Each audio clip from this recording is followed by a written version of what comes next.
ndakundana cyane ndakundana cyane nashatse nanje abandi baryoherwe batashoye kuronka iyo rayidi bayironke mu buryo bw'impwemu. Pendo lako Yesu, upewe sifa Yesu, uinuliwe, uabudiwe tena milele daima.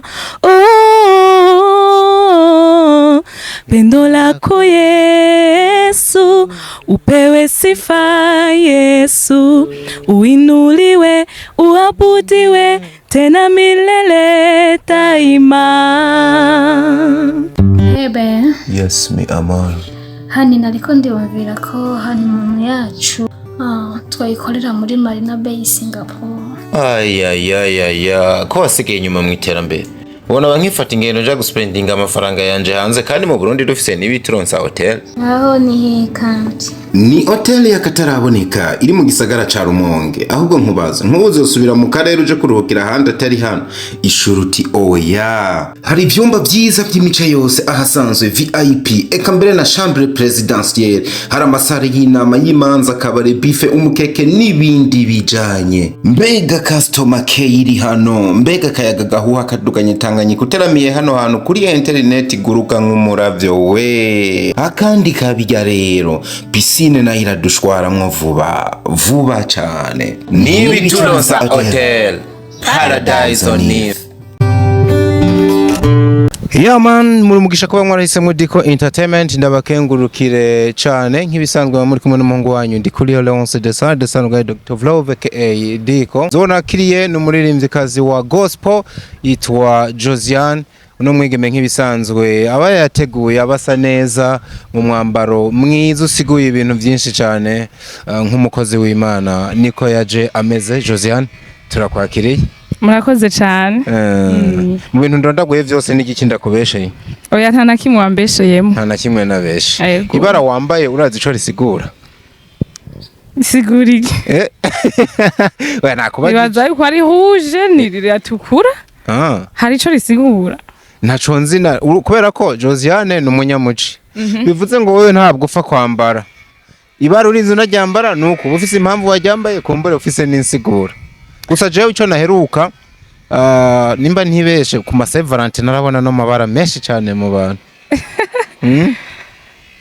Hari yindi siguro irenze iyo yabatumye yamba cyangwa bavuze ati jerekana yambarire niberekwe gusa nta kintu. Oya ntayo gusa jewe rouge ni couleur préférée cyane. Urayikunda? Ndayikunda cyane. Kubera ko uyikunda kandi uyambaye ucumenga murasa. Abantu b'inzobe menga bambaye rouge jaune cumenga binjiriye abandi bantu badasoko baceza kwambara ivyo bihe. Oya je kwanza ntari inzobe nyinshi fise. Rouge ndayikunda cyane. Okay. Akenshi usanga ndafise impuzu za rouge nyinshi kandi ndakunda rouge. Kazima wa yambaye ikakubera. Merci. So tuguhaye ikaze sugwa mbere tugiye gukorana yamara uno mwaka n'ubwa mbere ushobora kuba unaje utuzaniye akaganuke k'isezerano wari waduhaye mu mwaka uheze. Ubanza uramutse abantu benshi badukurikiranye. Ego ndabaramukije amahoro y'Imana bane namwe. Yego. Ako konyene. Ushobora no kubabwira ati assalamu alaikum kubera ko kino kiganiro tugikoze yo musi mukuru bawita gute? Kwirayidi. Ngo nirayidi. Benshi babyita ngo ni. Usanga ndabivuze nabi kubera ko cyangwa kubera ko kitijwe wibaje ko wabukuye. Ko nasanze ndi mu mizima usanga ndabavuga ibintu nabi. Cyangwa wibaje ngo wabukuye ariko byose bisigura ngo amahoro y'Imana bane namwe. Ego byose ni ndamukanyo ko nabo barayikoresha ariko. Ndamukanyo y'amahoro kagerageza rero twumva. Oya ntava ndakavuga ati toka shetani nukagerageza umwana w'Imana. Oya suko. Uri umwana mwiza nanye ndabantu bavuga ngo aba Islam cyangwa abamizirimu no mwaka ngo bimanye ubutumire bwo kugira abantu basangire nabo umuceri ariko wowe urabiravye uravuga ati je ngenda bakubita agapira ukwirayide mwibereho. Jo urakunda? Ndakundana cyane. Nashatse nanje abandi baryoherwe batashoye kuronka iyo rayidi. Bayironke mu buryo bw'impwemu. Irayidi yo mu buryo bw'impwemu. Mu buryo bashoye gufungura mu buryo bw'impwemu. Ko babuze ivyo mu buryo bw'umubiri nta kundi bihangana. So uzanywe niki abantu bazaniye agaseke kameze gute? abantu ndabazaniye agaseke k'indirimbo shasha nabahaye yitwa Ntutinye ko gaseke ndabazaniye yego nari nakabateguriye mbe Ntutinye ni yindi wari wadusezeraniye cage canke wahise uhinduruzaniye oya sinahinduye niyo nabasezeraniye yego wow imbere yuko tuyigerako ndashaka tubanza twibutse ya ndirimbo waheruka gusohora imwe mu ndirimbo je zankoze ku mutima no muzinza kukugora cyane muga karofre nawe ntacu kwakugira tubanze dukubita inyuma gato twibutse kuri ya ndirimbo kuri ya ndirimbo Upendo ya Upendo voilà okay pendo lako Yesu upewe sifa Yesu uinuliwe uabudiwe tena milele daima pendo lako Yesu upewe sifa Yesu uinuliwe uabudiwe tena milele daima. Wow shabira yoshe gusa neza ugacuna ririmba neza pe nta gisa nabyo na Prince ahise yemera ngo yego uyu muhungu yikundira amapiano gusa urenze wumva yemera ntakunda amagospel abantu ni byantu by'ibipiano by'imigereni badodagura none Imana ishimwe ko na kano kamushitse ku mutima sasa ino yindi nayo tuyinjirire kuririmba canke tubanze tugirishe tuyivuzeko kuvyumva byose indirimbo yitwa Ntutinye nivyo ni ya Josiane niwe mubona hano numvise wagarutse mu wundi mudihe umeze nk'ubu uratekereje cyane ugereranije nino yindi wari wakoze wiyemeje gukora amastile yose wewe yego nayo amapiano nayo ko ndavuga wobona gutyo ukabona nawe nyine urayadukubisemo nayo nzira bakubitamwe mu minsi ibintu bya abantu bikubita nabi nazo nyine urazitegekanya yego wow nzobashiramo style zose ikintu mbona utoshobora ndakikubwira kurapa ama hip hop ivyo ntavyo noshobora Nenda wana kuvuga ngo gira rap kweli. Ivyo noshobora vraiment. Ariko rero rap burya ngo niwe mudiho woroshe ugende urinze ushobora ivyo uririmba. Rap mba mbona wo ikirigita da. Bivana nabo yokorohera sinibaza je ko noyishobora. Ntaco kaze muri kurabikora mwazino nazo nyene bigakunda. Burya umuririmbyi wa gospel ngo numukozi w'Imana. Bivuze yuko yatanze indirimbo abari karaserva abafisi ubutumwa ashaka gutanga nico ashaka guhindura mu mitima y'abantu. Ino ndirimbo yawe Ntutinye ni indirimbo ishingiye kuki inspiration yayo wayihawe urongowe gutanga iki mu bantu. Nari ndongowe gutanga ivyizigiro mu bantu bafise nk'ingorane zitandukanye. Abantu bari mu bibazo bitandukanye uko bagomba kurema. Yego. Bakumva yuko uko biri kose nta situation nimwe Imana itogukuramo naho biba bigoye kumva nyene kumenga byanse wacitse intege mu mpande zose urabona ko atagishoboka imbere y'Imana byose birashoboka. Wow. Ni ibintu wewe byakubaye ko canke ni ibintu wabonye muri hari ukuntu umuntu yicara akaraba mu babanyi mu kibano muri societe kwishura aramutse akavuga ati bino bintu ngoma mbona bigaruka nzobivugako. N'ubuzima bwawe canke n'ubuzima bw'abandi waririmbye? N'ubuzima bwanje, n'ubuzima bw'abandi babubayemwo. Hariho situation ushobora kwisangamwo canke ugahura n'ikintu runaka kikakubabaza. Kumva yuko nyene Imana yonyene ari yishoboye kugufasha muri ico kintu. Yego. Nyene ino ndirimbo urashaka kumenya uyandika ivyo bihe wari ubirimo canke wari warabivuyemwo usubiza inyuma uravyibuka?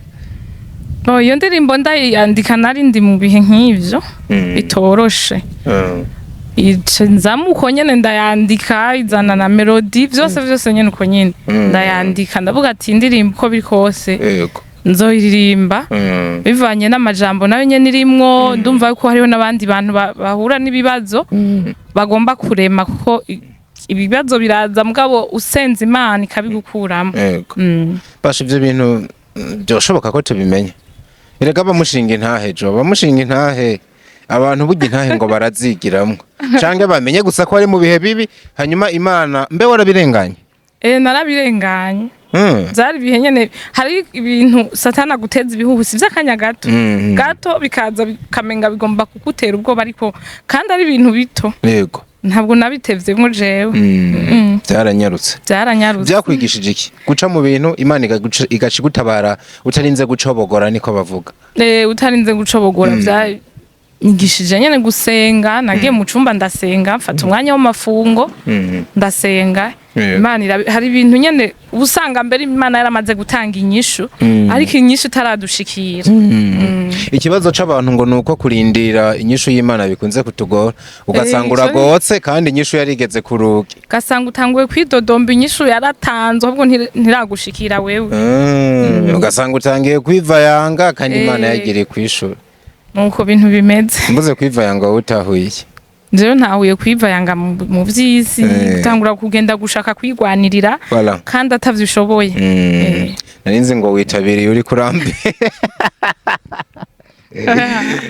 Ndi umwe mu bantu bakunda kuririmbirwa, yamara si jewe gusa, ndabikunda mu izina ry'abadutumye ne bano bantu badukurikiranye. Ukuza kumva uhawe aba ari kubikora. Uturimbire kuri ino ndirimbo nshasha kabisa. Ntutinye. Okay. Ndaririmba refrain. Ego. Oya mugani mbari kagufu cugira ko ifatanya nakandi ka naka bridge ifise kaya kaya kanu gatangurira refrain. Karahari mugani kanini reka ndirimba. Oya turirimbira ka bridge na chorus voilà. Okay. Mu gihe c'ingorane, mu gihe ibibazo bibaye umufururizo, mu gihe ubona ko vyanse ukabona ko bikurenze, ja mu cumba cawe usenge, burya Yesu aba mu mpisho. Ja mu cumba cawe usenge, Yesu azogutabara.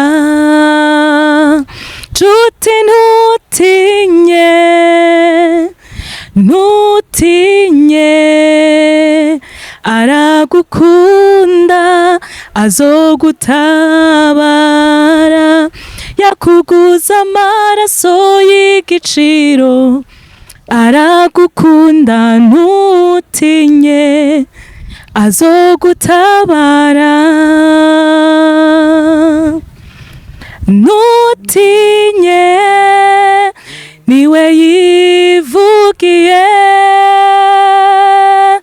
nzogutabara nzogukomeza mwana wanje, ntutinye.